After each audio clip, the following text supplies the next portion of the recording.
Welcome everyone to Dr. Ungar's presentation on promoting resilience, the organizational leader's role. We're going to get started. If this wasn't the session you were looking for, you can go back to the session area on the left side of your screen. And if this is where you want to be, welcome and thank you for joining us this afternoon. My name's Henrietta Van Hull, and I'm the Vice President of Client Outreach at PSHSA, and I'm pleased to welcome you to Dr. Ungar's session.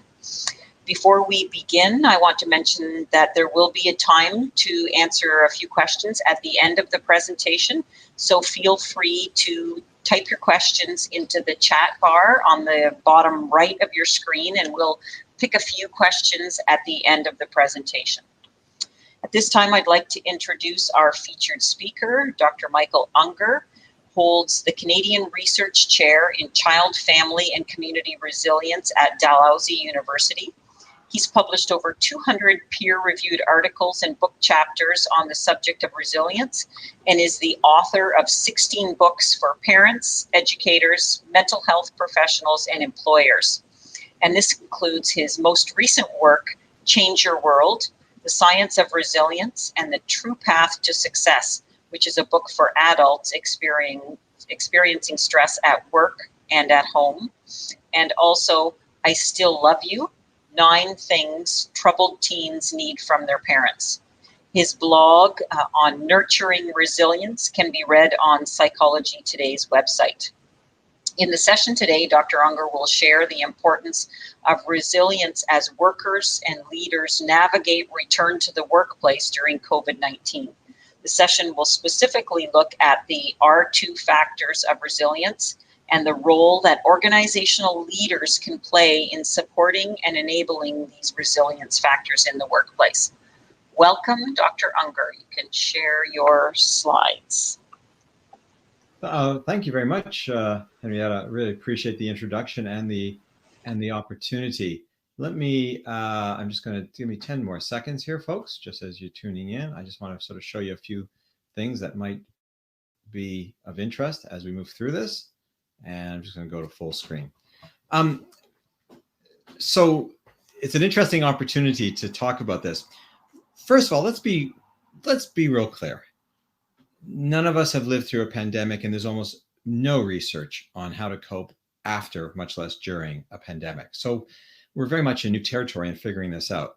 But there is a related body of research and indeed experience in things like natural disasters or mass shootings and this kinds of things. So I'm going to sort of try and draw out some lessons from that science and see if we can't make a case for what your employees or what you as an organizational leader may be experiencing a need as you bring people back into the organization.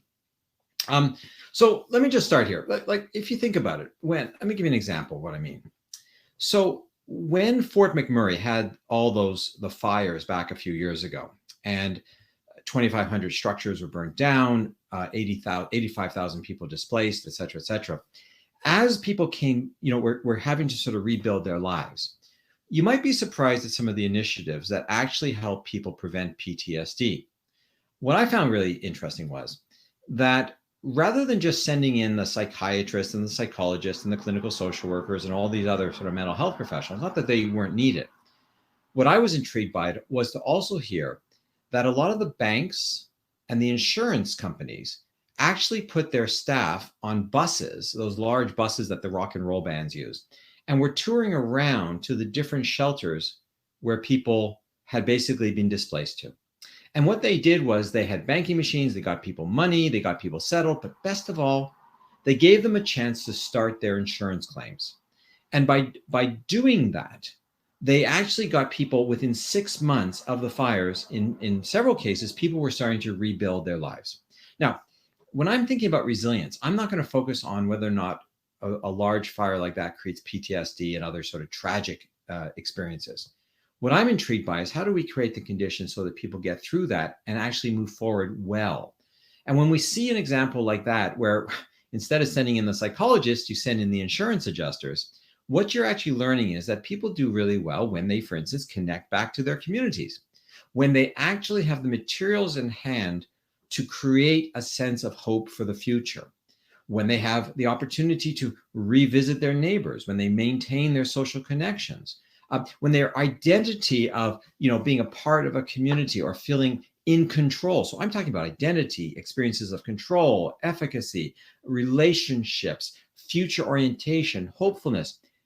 But I'm talking about all that stuff not as just individual in your head, gosh darn, pull yourself up by your own bootstraps, think positive thoughts and everything's good.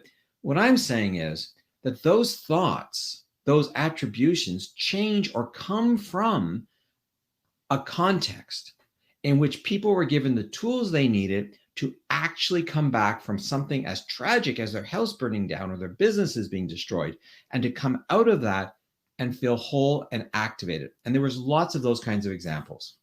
Now, interestingly, coincidentally, here we are in the middle of a pandemic, and we're doing the same thing. We're adapting. This was a friend of mine just lives nearby, and he was having a birthday party, and of course, can't have a birthday party with everyone present. So a few weeks ago, everyone did, well, we adapted in this particular way.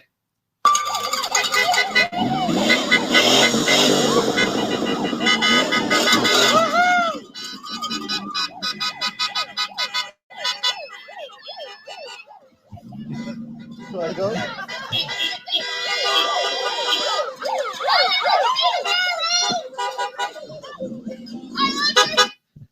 I think you get the idea. My point is that what we have to begin to think about is how do we create or adapt our structures around people so they are still going to get what they want. Now, where I'm coming at this from is this idea of, well, what we've called R2. And this is actually a partnership with PSHSA as well, that we've been developing a curriculum or a program based on these ideas. And I'll talk about it at the end of the presentation for a minute or two. But the premise is, look, we need people to be rugged individuals, absolutely. And it's quite effective as long as your problems are relatively few. In other words, relying on your own individual resources, grit, personal attitudes, perseverance, etc. But what we know is as problems stack up, we also need to have resources, such as a bank that will help finance us. We need to have government programs in place that might smooth out the rough patches. We need safe streets. We need family members. We need our colleagues at work, etc., etc. Now, during normal times, the stresses that we're under generally are balanced out by the resilience resources that we have. But during stressful periods, such as a crisis in our life, say a divorce or separation or job loss, what you usually see is the stressors tend to outnumber for a time people's resilience resources. Add a pandemic and you get this kind of double effect. Not only do you layer on all the stressors, now you're not working in your workspace, so you have more stress, more challenges, more financial problems, more medical issues, but you've also taken away the resources from your life. You don't have as easy access to the people who used to support you. You don't have as access to maybe the finances that you need to smooth out. You can't go on a vacation to decompress, et cetera, et cetera. So what we're actually talking about here is we're trying to figure out how can we as people during a crisis like this help not only ourselves, but those who work for us to be both more rugged and indeed better resourced. And there's a whole bunch of things. There's some 50 plus different aspects of resilience which have been identified as potentially helpful to people. I've kind of made a short list here, and this is a list that we're going to be using for this R2 program that's training leaders to be more very responsive to their employees. Now, I won't have time to go through all of these, but I just want to show you how this works. The idea is that you take these rugged qualities and you also have these resources in your environment that work together. So it's kind of like spinning two dials. For instance, we know that people's nutrition is better when they eat with their family members. So if you want, or indeed your nutrition is better if you choose your friends wisely. They always say if you want to diet, don't diet. The first thing to getting a diet to succeed is to actually choose the friends who are eating the way you want to eat. It tends to, ironically, it's actually a cue from the environment. You're much more likely to succeed at whatever you're doing for a diet if, in fact, your relationships sort of mirror you in the way that you want to be. So you're talking kind of like as if these are two different aspects of our lives, the rugged qualities we have and the resources we need. And it's kind of like the slot machine. We're trying to get them to line up to the risk or the challenges that we're facing in our lives. So, you have nutrition, supportive relationships. You might talk about if you express gratitude periodically, it gives you a better sense of control over your life or something like that. These ideas tend to work back and forth. Now, let me then highlight just a few of these to just maybe spark people's imagination. I mean, if you want to read more about different ideas related to resilience, Change Your World is there. And indeed, there's going to be a whole curriculum developed with PSHSA on these topics as well. Let me talk about a few of these. Maybe the first one, what about gratitude? The research is pretty good on this. If you take that moment every day and think, 3 things that went well today, and I might say there's a variation on this that you can do in your workplaces, which is that sense of what's called an appreciative inquiry. So rather than always focusing on all the challenges that your workers are having, there is something nice also about calling inside those meetings, those team meetings, to say, is there anything that has been going well? Does anyone have an example of some good adaptation during the pandemic? In other words, cueing people's thought process towards something more positive, and it tends to get people to feel an elevation in their mood. They become and there's a lot of research that says they are actually more impervious to depression. They tend to seek out information more, which is kind of interesting. People who are doing this kind of gratitude seeking, they tend to reach out for help more, maybe because they see the world as more positive and hopeful and helpful. And these kinds of things. So this moment of gratitude, this moment of pausing and saying what went well actually during this period is actually useful. There are scales as well that you can ask people. I'm not going to go through this entirely in the interest of time, but it is important to understand that you need to get people answering questions like, well, number 4, I'm grateful for a wide variety of people in my life, that type of thing. So it's very clear that if you're grateful, you feel grateful, and you have experiences of gratitude, you tend to feel better. Optimism is also another quality. People who are optimistic, and this is really important for our employees, if you can instill optimism, and the way you instill optimism is by giving people a sense of predictability or a hopeful future, security of job, anything like that says tomorrow is going to be an okay, stable day, actually tends to make people, elevates their mood, makes them more optimistic, and gives them a sort of a bit of a hope for the future. And people who feel like that tend to report less anxiety. They're a little more flexible. They tend to seek out information better, et cetera, et cetera. By the way, you should know that optimism does have a downside, is that people who are more optimistic also gamble more. So anyways, you might just want to think about that too before you sort of try and instill that in everybody. No surprise, there's also other qualities that we particularly find useful. Say, for instance, of course, these are all the physical ones. Nutrition is super important. And now resilience research is actually beginning to show an interesting relationship. And you may have been hearing about this stuff, the work on the microbiome. Now, this is not about necessarily eating yogurt with bacteria in it. There's a lot more to it than that. But the idea is that if your gut bacteria is almost in a more primitive state, frankly, you'd be better rather than eating your yogurt. It'd probably be better to go outside and kiss a cow, pick up some dirt from the ground full of worms and eat that, or whatever. I'm not necessarily recommending you do that. But my point is that good nutrition is tied to mood and affect. And if you think about it for your employees, I mean, are we giving people an opportunity to eat well, to take their lunch hours, this kind of thing? Anything that you can do to sort of monitor that, or if you have an employee who's really dysregulated or upset and stuff, you may want to still think about, are they, existing on a steady diet of junk food? I know, for instance, that my daughter is a paramedic, and she had in her course, and I believe this is done in Ontario too, there's an entire moment in paramedics training on just how to pack a lunch properly. Now, that might sound really silly, but if you think about what the job description is to be constantly in a truck moving around, if the tendency is to eat junk food or fast food all the time with higher sodium, more fat, et cetera, what you see is generally a corresponding spikes in depression, anxiety, lethargy, et cetera, et cetera.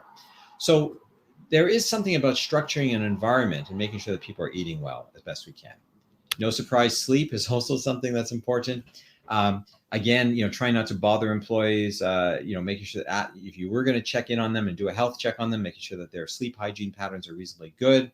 And of course, physical activity too. We all need physical activity, no matter what size we are.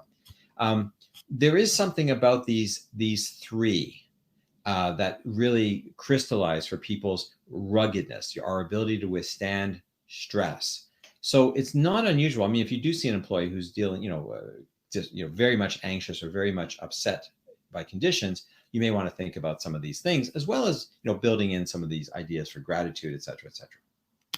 Now, on the resource side, by the way, this is going to sound interesting, but you as employers, if you're helping people reintegrate back into the workplace, people respond extremely well to structure and routine. And I got to say, I can sort of see it in workplaces that I've been in the last few weeks here in the Maritimes. Watching employees that seem the most confident in their role is when they have that routine or structure, or if I could, it sort of goes into even the idea of, I'll get into power and control in a second, but this idea that, in my workplace, I know the PPE is provided. I know the routine. I went recently to renew my life or to get a license plate for a vehicle. There's lineups, there's processes, there's routines. When I finally got to the clerk, one sense that, everything was sort of routinized. She knew where to stand or sit. And when I moved towards the gate, she moved back. And it was kind of like we were both sort of in an elaborate dance. But we know actually from other studies, whether it's post-natural disasters, tsunamis, floods, fires, whatever, often, I'll give you a small example. One of the first mental health interventions for children is to, believe it or not to send them to the psychiatrist or the psychologist to do mental health first aid or any of that. It's just to put children back in school. And because when they're back in school, they reconnect with the structures, they reconnect with peer groups, their days become predictable. And if today is predictable, then the idea is that tomorrow will also be predictable as well. This is a really important part. Even if your employees have been working from home, you probably have seen that you needed to impose a structure or some sort of routine to the meetings, et cetera, et cetera. And getting people back into the offices or into their job roles is going to mean, helping to provide that structure around them. It will actually calm the anxieties a lot. Of course, supportive relationships, it doesn't have to be with our parents or our children. It can be in the work site as well with our colleagues, to carve out a little bit of time for people to debrief from this experience, to share stories and to sort of, figure out what it is that was successful or unsuccessful, just making sure that those work teams are somehow sewn together again is going to actually is going to prevent some of the potential cascade of mental health and traumatic problems. We know that from war veterans. I mean, we're making this up for a pandemic, but we know, for instance, that the legions were one of the, that gathering, that watering hole for veterans was for many years a way that PTSD was pushed at bay because people had this sort of sense of continuity in their relationships. They had a shared identity, they had a shared mission, and they had a space and a place to gather. And these, in other words, you as employers can create the opportunities for this, not only in terms of opportunities to meet and talk, but also the spaces, the common spaces where people are going to sort of encounter each other. These are not trite add-ons. After something like a pandemic, if we don't want to see a lot of people going off on stress leave, we're going to need to institute some of these processes. We're also going to have to give people back their powerful identity, in a sense. A lot of people are sort of, it's like when you retire, the science of retirement is awful, right? You have your whole identity wrapped up in who you are, you go and you retire, and then suddenly you've lost all that. And it's not unusual for people to report retirement as one of the most stressful periods in their lives. A lot of people die very quickly afterwards as a consequence of that. Not to be pessimistic, but to kind of be honest about this. If we, as those who have to look after others, can offer them something powerful to say about themselves. So getting people back into roles where they can actually make a contribution. And for this, let me just borrow from something that recently kind of, through this pandemic, we've seen a lot of people post online aspects of their personality. And I just wanted to sort of honor Emily Tuck, who was one of the victims, one of the 22 people who was killed, along with her parents, by the way, during the mass shooting back several weeks ago here in Nova Scotia. And Emily was brave enough to perform on the Nova Scotia COVID-19 kitchen party. And, she's not the greatest, she was not the greatest violinist or fiddler, but gosh, she gave it her all. And there's this kind of sense, I just want to kind of make sure that if you want people to connect back in the workplace, you're going to have to give them quickly opportunities to, in a sense, shine, sort of like, well, Emily did. Okay, so your contribution to the COVID kitchen party. Herbie McLeod. Wicked. All right.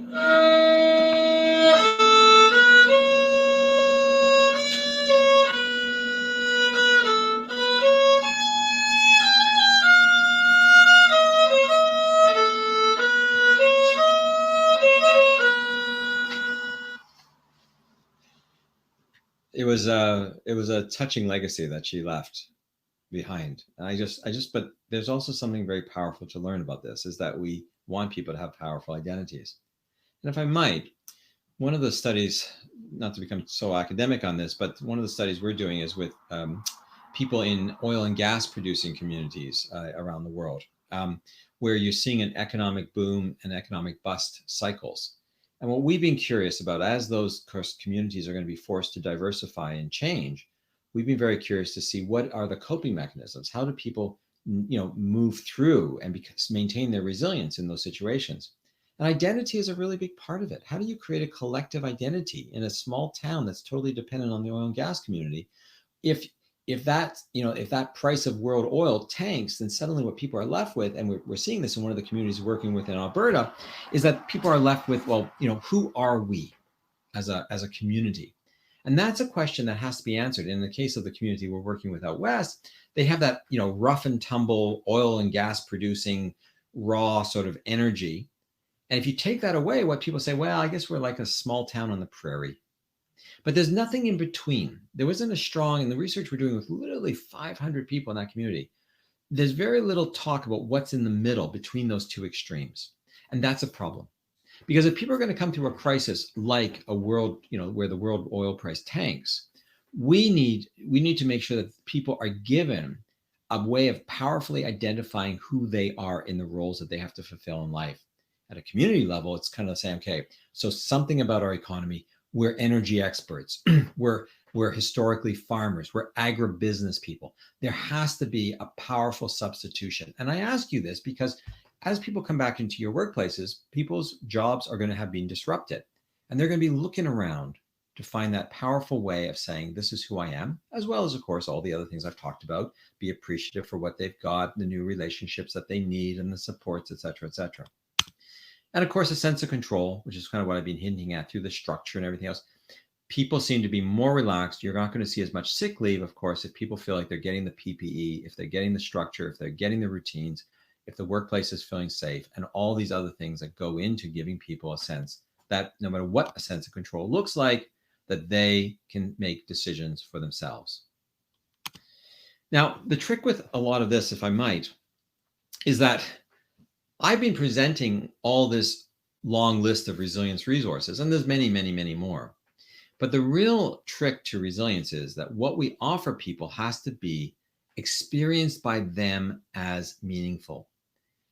This is, for me, one of the linchpins of the science that I do all around the world on resilience, especially across cultures and contexts, so that when I'm looking at, say, an oil and gas worker in Alberta or an oil and gas worker in one of the provinces in South Africa, while some of those experiences are the same, much of it is different, so that we need that sense of what is meaningful to people. And let me give you a kind of a poignant example of this. Something I tripped across back in April. I just thought, oh my gosh, this says it all.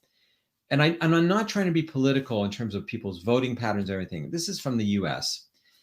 But what was fascinating here is if you look at, are people concerned about coronavirus in the workplace? And this is what's so important. If you look at say Democrats, which are represented by the blue line, people who voted Democratic, who vote for the Democrats, what's very clear is that in terms of the workplace, people are really concerned about the virus. They're concerned about keeping their social distance. They're almost more acquiescing or agreeing to keeping the economy restrained because the virus seems to be something they don't want to see in their workplace. Whereas if you look at Republicans, carry a slightly different value statement, and their value statement is basically less focused on the virus and much more on maintaining the economy. Now, I know we might debate who is more right and who is more wrong. That's not really my point. What is very clear is that people, if you came along and offered an intervention to your employees, depending on their belief systems, they are going to either say, "Oh my gosh, thank you very much for this new PPE," or "Thank you very much for keeping, the ratio of employees in these offices down to 50%," or whatever you're doing. And there's going to be another group that's going, "Oh my God, this is just inconvenient. It's not fitting with the way I see the problem."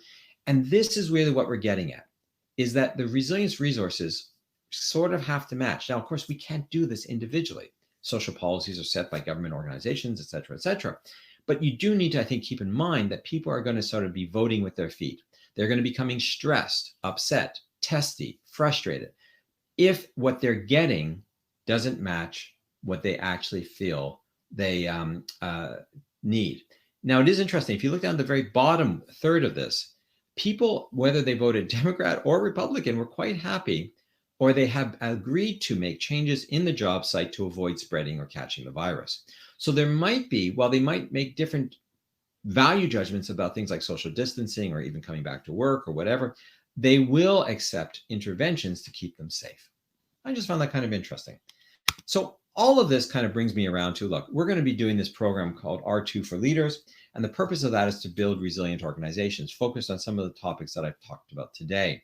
And this will be offered across through PSHSA to many people if they want to enroll in this particular multi workshop sort of program. And just very simply, it's, it will help build a resilient organization. It's going to integrate qualities of resilience into the organization, and it's going to help you design an organizational program that actually builds resilience for in your particular context. So stay tuned for that. There's also some information in the trade show about this. And certainly Kim Slade and Henrietta and others will have more information too if you're looking for that. So the takeaway here is, let me come back to the R2 concept. Are we rugged? Are we resourced, or both?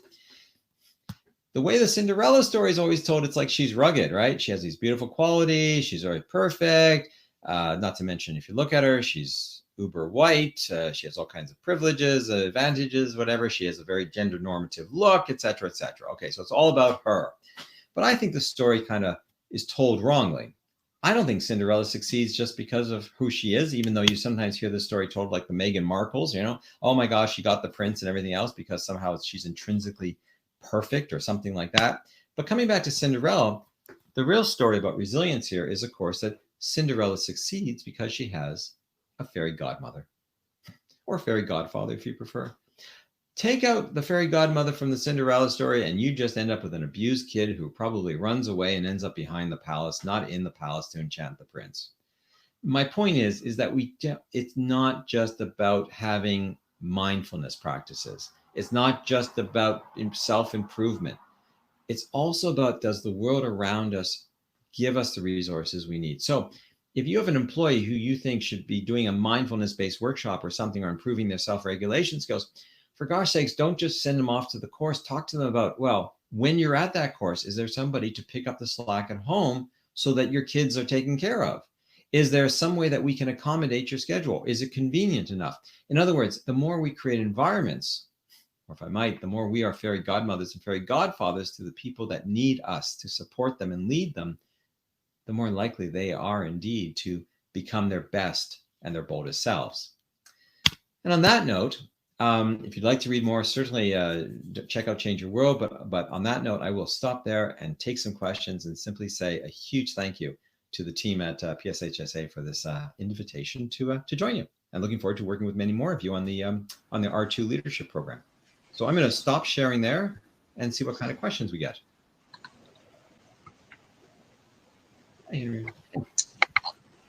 Thank you very much, Dr. Ungar. That was very informative on the importance of resilience, and also to give us some meaningful resources that I think as workplaces we can all benefit from.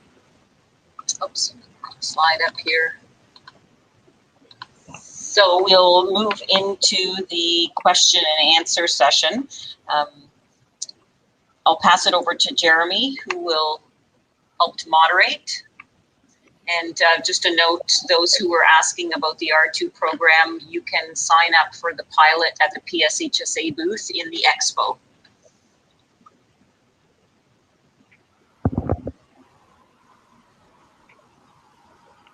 Great, thank you, Henry. Jeremy, okay, go ahead.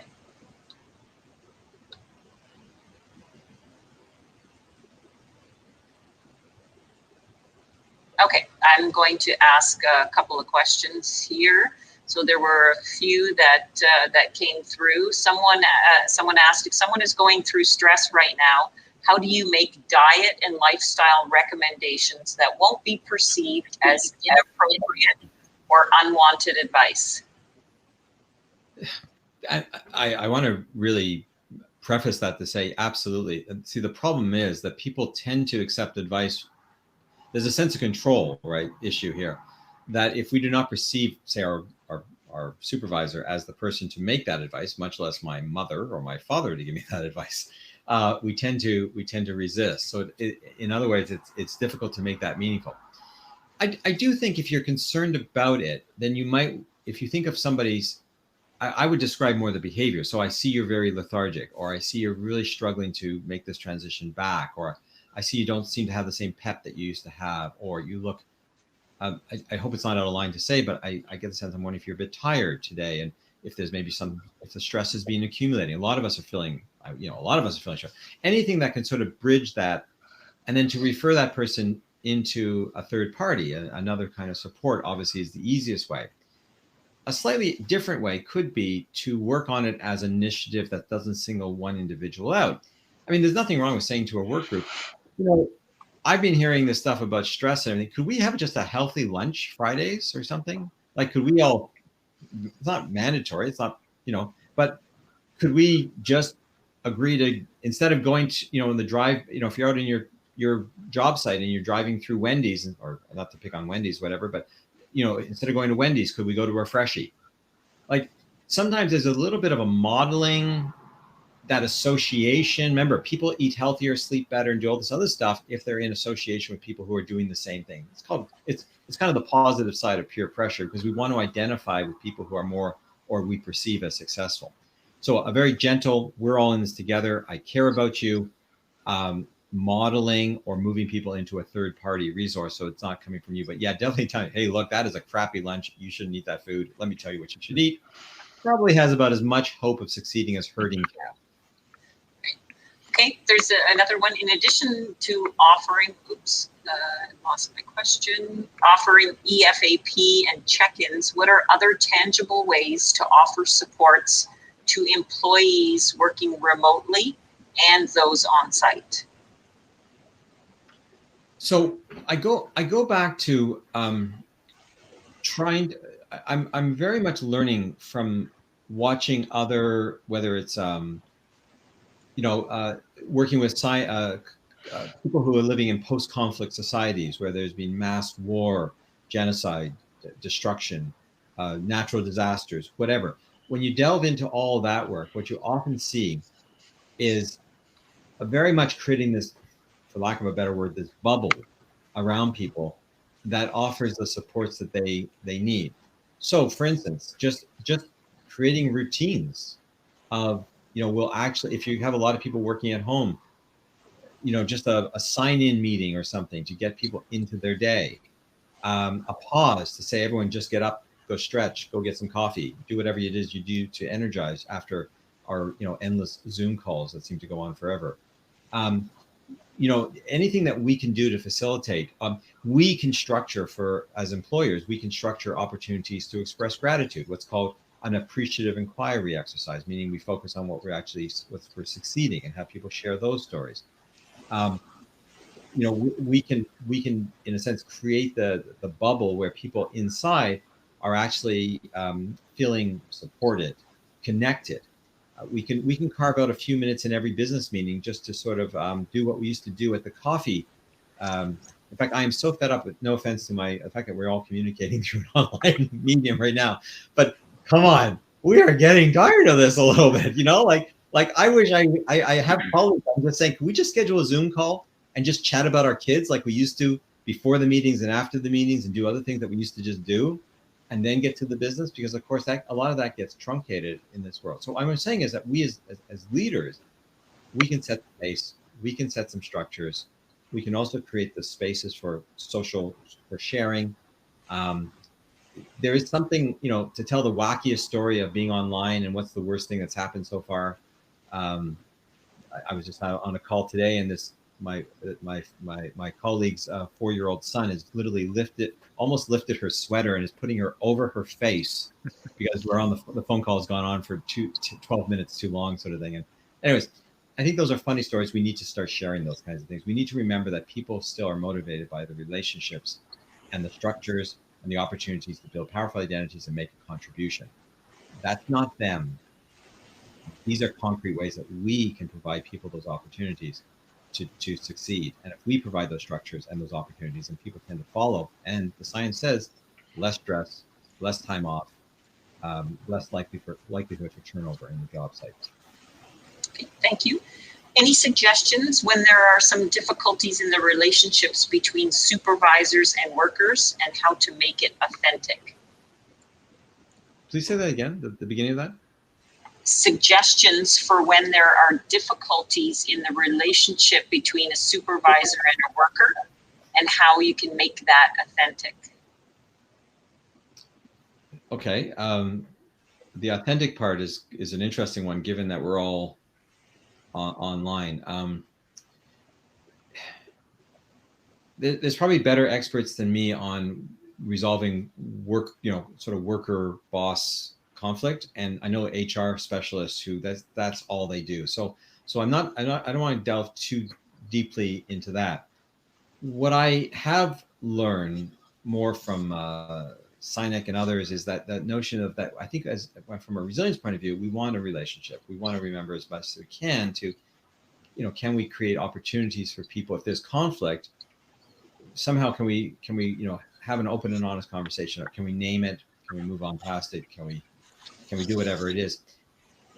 But also, can we give, I know sometimes people want to focus so much on resolving the conflict, but there is something to be said also for just creating opportunities to give people space, to reassign people to different work teams for a time, or to give them tasks so that the intensity drops. In other words, I'm very big on not always just asking for people to have these intense emotional responses. It's kind of like if you're going to do couple counseling, not everything has to be an emotional flare-up and a deep, tearful session with people. Sometimes it's also just about telling two people who are potentially in love, not that you're in love with your employee, but instead of having this, long, elaborate, difficult conversation, which needs to be done maybe eventually, there's also something to be said for just telling people, go out and do something that you used to enjoy doing, or get to a task, and the relationship sometimes is a consequence of that, fulfilling that particular task. And I do think sometimes we misunderstand that. And frankly, any buddy movie, you have two characters that hate each other at the beginning of the movie. They're usually assigned to some task. Movies are always like that. And then they go through the task, and somehow at the end, they have mutual respect for each other. And there's some good evidence that, I'm just trying to open up work with an HR specialist if you want to do that head to head, you said, I said, whatever. But don't ever underestimate just simply keeping people on new tasks, new job sites, new things that sometimes heal the rift in a very indirect way. That's one of the things I've learned anyways. Okay, and one last question. Is resilience intrinsic to individuals, or is it learned? One of the you may not know the name. Most people in Canada don't know the name of the guy named Boris Cyrulnik. If I was doing this seminar in French, in Quebec or in France or pretty much anywhere in Europe, his name would be synonymous with the concept of resilience. And Boris is a very wise man, fair bit older than me, and survivor of the Holocaust, et cetera, et cetera. And I asked him a few years ago, I said, Boris, so what do you think? Is resilience, internal or external? And very wisely, he sits there and he thinks for a second. He says, Mike, resilience is 100% internal. I said, oh, and then he pauses. He says, and Mike, resilience is 100% external. And therein is the problem. It's both. It's fundamentally the idea of that our inner qualities, even at a genetic level, I could get into susceptibility theories and all these kinds of other ideas, even at a genetic or biological, neurological, cognitive, psychological level, we are still triggered by our environments. So if you want someone to feel committed in the job site, you need to not necessarily just tell them, come on, feel committed. You need to give them a task and link that task to the larger mission of the organization. In other words, you trigger people's best and boldest selves through an intervention from the outside. It's not just about their intrinsic qualities. In fact, you can imagine a situation where people have great intrinsic qualities, but the environment, there is no fairy godmother or fairy godfather to bring those qualities fully realized. And this, in a sense, becomes the complex dynamic that one has to look at. And why? Look, let's face it. If it was all intrinsic resilience, then why have a seminar on leadership? People just do it themselves, right? The point is, as leaders, people can actually create organizational structures. That's why we have standing desks, something as trite as that, because suddenly as you raise people up, they feel better, their mood elevates, they're more active. There are environmental changes, whether that's a tree or a plant outside your window, the layouts of our offices, opportunities to collaborate, to connect around a meal. All these things can actually elevate a team's sense of mission statement, cohesion, et cetera, et cetera. And that's really, so resilience is both, but we want to be thinking about doing both at the same time. Okay, so thank you very much, Dr. Ungar, for sharing this crucial and timely information with us today. And I'd like to thank all the